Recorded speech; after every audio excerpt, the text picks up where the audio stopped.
एक लड़का जिसकी उम्र महज 14 साल होती है वो नज़दीकी पुलिस स्टेशन में पहुंच जाता है और वहां जाकर पुलिस वालों को कहने लगता है कि मैंने गांव के जो सरपंच है बहुत ही ज़्यादा दबंग है, उनके लड़के को 4 गोलियां मार दी हैं और नहर के किनारे उसकी डेड बॉडी पड़ी हुई है। दोस्तों पुलिस वाले यहाँ पर उस पर हंसने लगते हैं और कहने लगते हैं कि क्यों तू हमसे मजाक कर रहा है। उस लड़के की हालत को देखकर लग ही नहीं रहा था कि ये ऐसा काम भी कर सकता है, लेकिन वो करके आया होता है और वहीं पर बैठ जाता है। थोड़ी ही देर बाद गांव का जो दबंग व्यक्ति होता है वो वहां पर पहुंच जाता है और पुलिस वालों से गुहार लगाने लगता है और कहने लगता है कि साहब मेरे बेटे को 4 गोलियां लगी हैं। दोस्तों जब पुलिस वाले पूरा मामला सुनते हैं तो पुलिस वालों के भी पैरों तले ज़मीन खिसक जाती है कि ये 14 साल का लड़का सही कह रहा है। दोस्तों उसके बाद इस लड़के को कोर्ट में पेश किया जाता है और जज साहब जब इसका पूरा वाकया सुनते हैं, पूरी कहानी सुनते हैं तो एक बार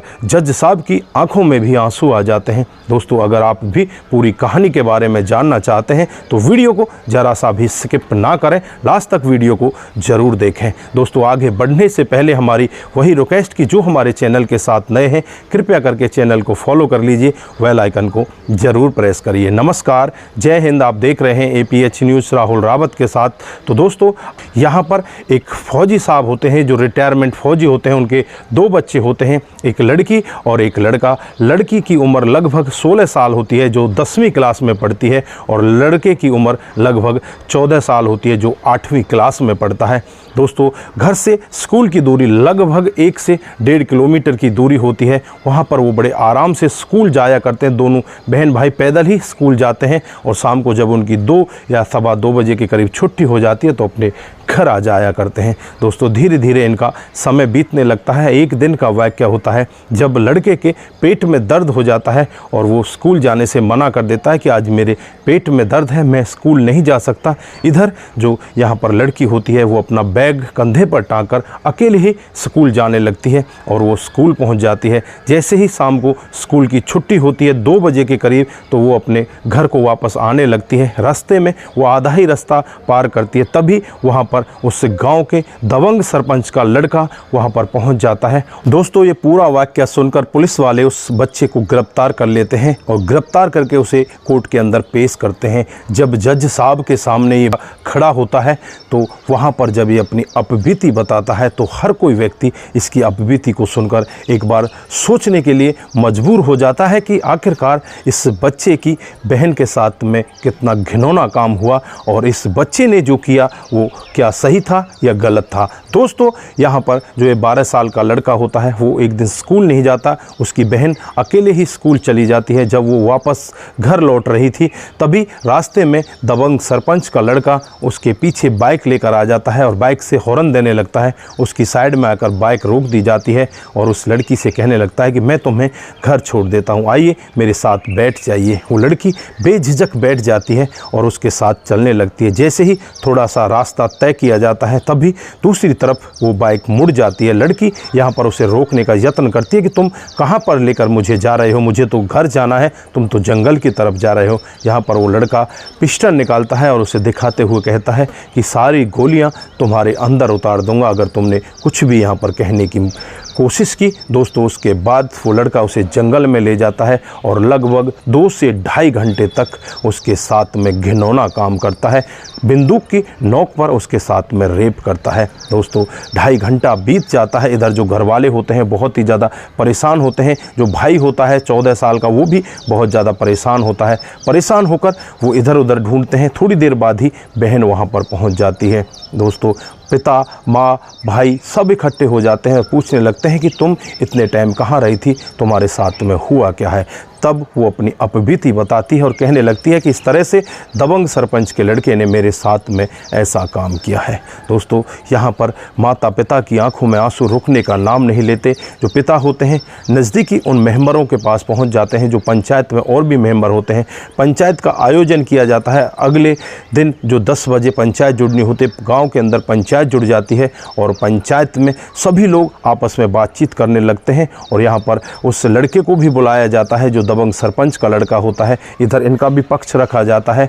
लड़की यहाँ पर कहती है कि मेरे साथ में इसने ऐसा किया है, लेकिन यहाँ पर जो लड़का होता है वो साफ मना कर देता है, सिरे से खारिज कर देता है और कहता है कि मैं तो यहाँ पर था ही नहीं, मैं तो बाहर किसी दूसरे गांव में था।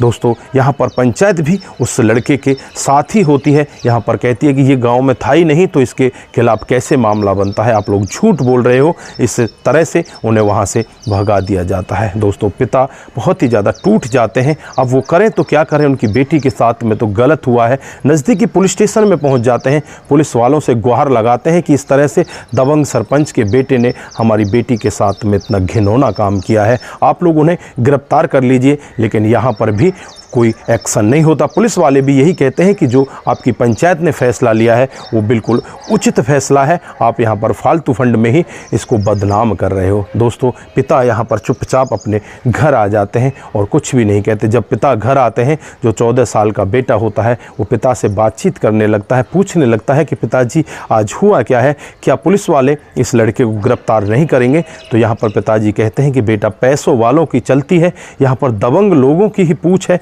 हम लोग गरीब हैं, हमको कौन पूछेगा, हमें कोई भी पूछने वाला नहीं है, हमारी कोई मदद नहीं कर रहा, हमारे साथ में जो हुआ है हम चुपचाप उसे बस सहन कर सकते हैं और कुछ नहीं कर सकते। दोस्तों बच्चे को बहुत ही ज़्यादा गुस्सा आता है और गुस्सा उसका इस कदर आगे बढ़ता है, जैसे ही अगला दिन आता है स्कूल जाने के लिए तैयार होता है और पिताजी के कमरे में घुसता है। वहाँ पर एक पिस्टन रखी होती है जो पिताजी की लाइसेंसी पिस्टन होती है, क्योंकि पिता फौजी होते हैं, वो रिटायर फौजी हैं, उनके पास ये पिस्टन होती है। उसमें 3-4 गोलियाँ भी वहाँ पर पड़ी होती हैं। उन गोलियों को उस पिस्टन के अंदर भरता है और अपने बैग के अंदर रख लेता है। दोस्तों उस 14 साल के बच्चे का जो क्रोध होता है बहुत ही ज़्यादा होता है।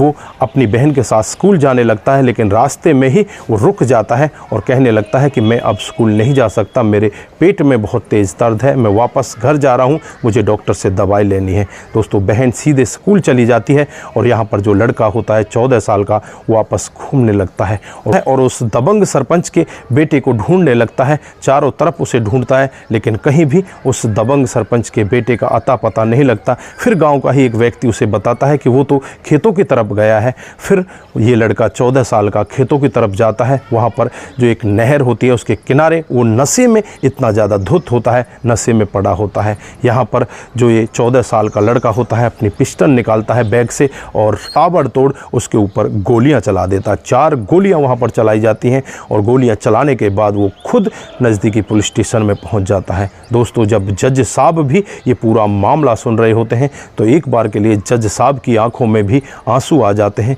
वो भी सोचने के लिए मजबूर हो जाते हैं कि आखिरकार इनके साथ में कितना गलत हुआ और इस लड़के ने ये यहाँ पर ऐसा कदम क्यों उठाया। दोस्तों उसके बाद उस 14 साल के लड़के को बाल सुधार गृह में भेज दिया जाता है और तब तक उसे बाल सुधार गृह में रखा जाएगा जब तक वो बालिग नहीं हो जाता। ये आज की हकीकत की घटना। यहाँ पर आप लोगों ने देखा किस तरह से एक लड़की के साथ में जिसकी उम्र 16 साल होती है, दबंग लड़का उसके साथ में ज़बरदस्ती बंदूक की नोक पर रेप करता है और यहाँ पर गांव की जो पंचायत होती है वो भी फैसला कुछ ले नहीं पाती और यहाँ पर जो पुलिस वाले होते हैं वो भी मदद नहीं कर पाते। फिर यहाँ पर 14 साल का लड़का एक ऐसा कदम उठाता है जिसकी वजह से हर कोई व्यक्ति उसकी तरफ देखने लगता है। तो दोस्तों आप यहाँ पर क्या कहना चाहते हैं, आपकी जो भी राय है एक बार कमेंट बॉक्स में ज़रूर दीजिएगा। दोस्तों आज के लिए बस इतना ही, फिर मिलते हैं किसी नए मोड के साथ। तब तक के लिए आप अपना ख्याल रखें, परिवार का ख्याल रखें, सतर्क रहें, सावधान रहें और ऐसे क्राइम को अपने आसपास